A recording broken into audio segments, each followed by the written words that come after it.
Hello guys, good morning, જય શ્રી કૃષ્ણ, જય માતાજી. સ્વાગત છે તમારું નવા બ્લોગમાં. કેમ છો? મજામાં ને? આપણા બ્લોગ જોતા હોય ને એ બધા મજામાં જ હોય.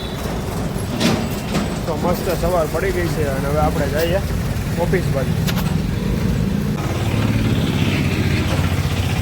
આજે તો એને સન્ડે છે એટલે બપોર સુધી જઈશે ઓફિસ ખુલી. બપોર પછી રજા હશે તો જોઈએ બપોર પછી હવે ત્યાં જઈએ. વર્ગમાં બન્યા રહેજો. ત્યાં જાશું ને ત્યાં હું તમને બતાવીશ કઈ જગ્યાએ જાય નહીં. આજે સન્ડે છે ને તો રોડ ઉપર ટ્રાફિક નહીં હોય હાવ. અને બપોરે છે ને એટલું ટ્રાફિક છે કે તમારે એને ગાડી કાઢવી હોય ને તો વિચાર કરવો પડે કે અહીંથી કેવી રીતે ગાડી લઈ જાય. જોવો તમે આજે રોડ ઉપર ટ્રાફિક જ નથી. આમ જોવો તમે, કેમ કે આજે બધાને રજા હોય કે નહીં એટલે આજે કોઈ સવારમાં ન જાય. સવારમાં બધા સૂતા હોય અને બપોરે પછી છે ને બધા પોતપોતાના રિલેટિવમાં જમવા જાય અથવા ગમે ત્યાં બહાર જાય ફરવા.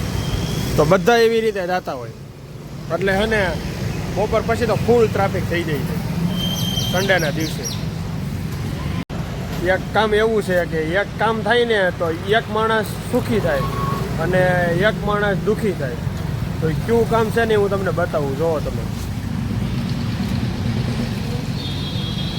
આ મારી રૂમની નીચે છે ને આ પંચરવાળો ભાઈ છે, સંતોષ કરીને છે.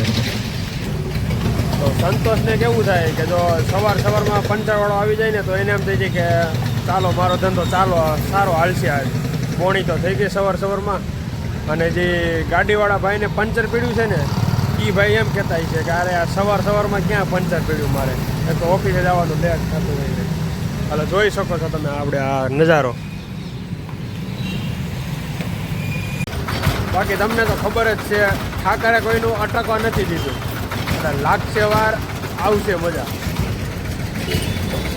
પ્રેશર મશીનમાં કેવી રીતે ડાય કપાય ને એ હાલો હું તમને બતાવું.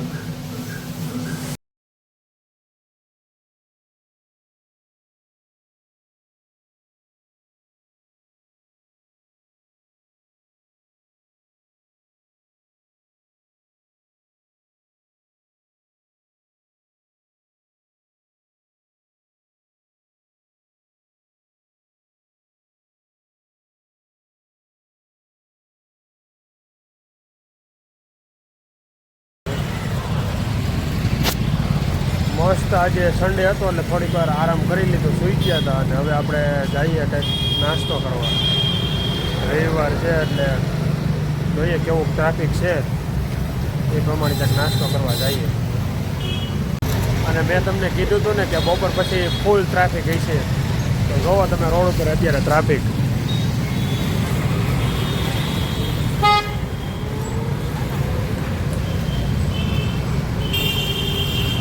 છે ને. ટ્રાફિક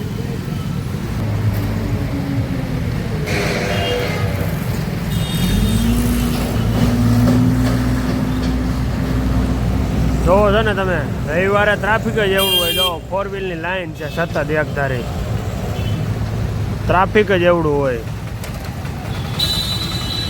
જો 1 મિનિટ 4 વ્હીલ બંધ નથી.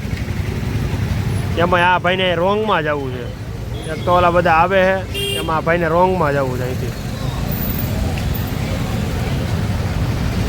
સતત ટ્રાફિક જ હોય રવિવારે ક્યાંક જવું હોય ને તો વિચાર કરવો પડે, એવડું ટ્રાફિક હોય. જોવો તમે છે ને.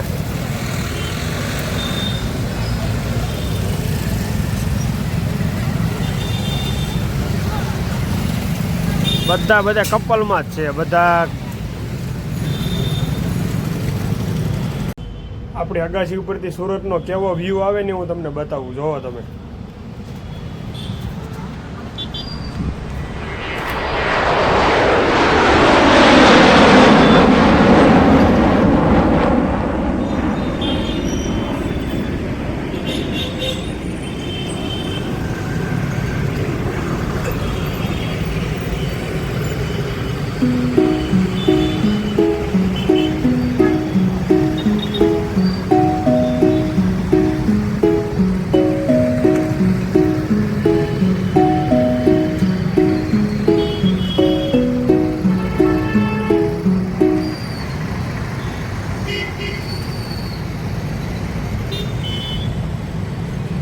એ લોકો એને સુરતમાં રહેતા હોય ને કોમેન્ટ કરો કે આ કઈ ગલી છે ને,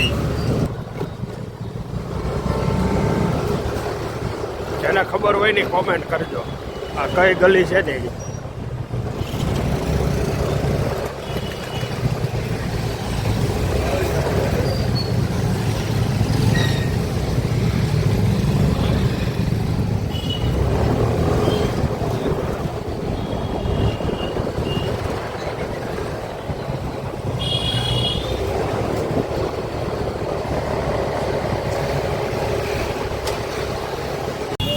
ટ્રાફિક છે ને જો આવા માણા કરે સમજવાને ને, અહીંથી રોંગમાં થયેલી ફોરવી ત્યાં જગ્યા નથી, ત્યાં ઓલો ભાઈ રોંગમાં આવે આ રોંગમાં આવે સમજો છે ને, આમ ટ્રાફિક થઈ છે, બીજું કઈ વાંધો નથી. જો ટકાની ભેળ ખાવા આવ્યા ને, ટકાની ભેળ ખાવા આવીને તો જોવો તમે ટ્રાફિક કેવડું હોય ને ટકાની ભેળમાં. જોવો તમે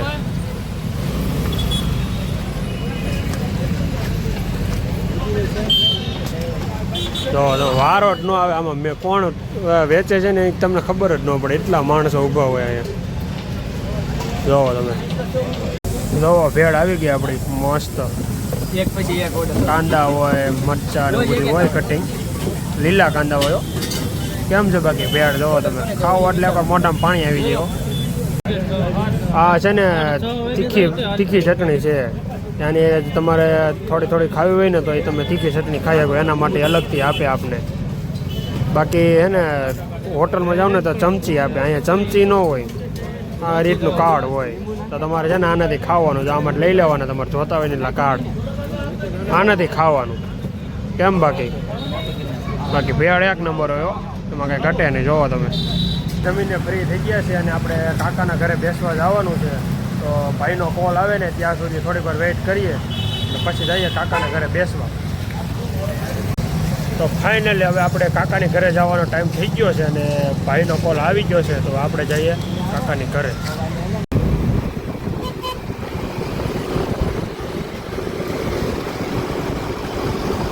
જોવો તમે સુરતનો નજારો રાતનો,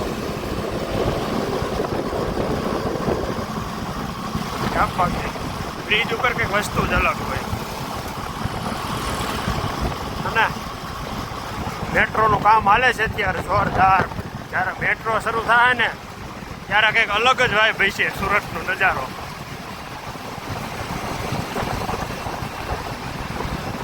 કેમ બાકી ઘટે કાંઈ?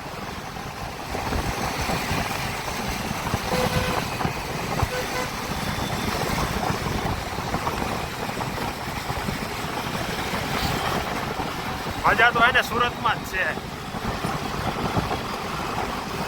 બીજું સિટી છે ને આની જેવી મજા ન આવે તમને. અહીંયા બધા કાઠિયાવાડી લોકો જ રહે છે આપણા, એટલે એનો કંઈક આનંદ જ અલગ હોય. તો ફાઇનલી હવે આપણે કાકાના ઘરેથી પૂગી ગયા છીએ રૂમે, અને હવે મળીએ એક નવા બ્લોગમાં કાલે. તો ત્યાં સુધી બ્લોગમાં બિના રહેજો, લાઇક કરજો, શેર કરજો અને સબસ્ક્રાઈબ કરજો. સબસ્ક્રાઈબ ન કર્યું હોય તો અત્યારે જ કરી આવો. આવા નવા બ્લોગ જોવાની ઓર મજા આવશે, લાગશે વાર આવશે મજા.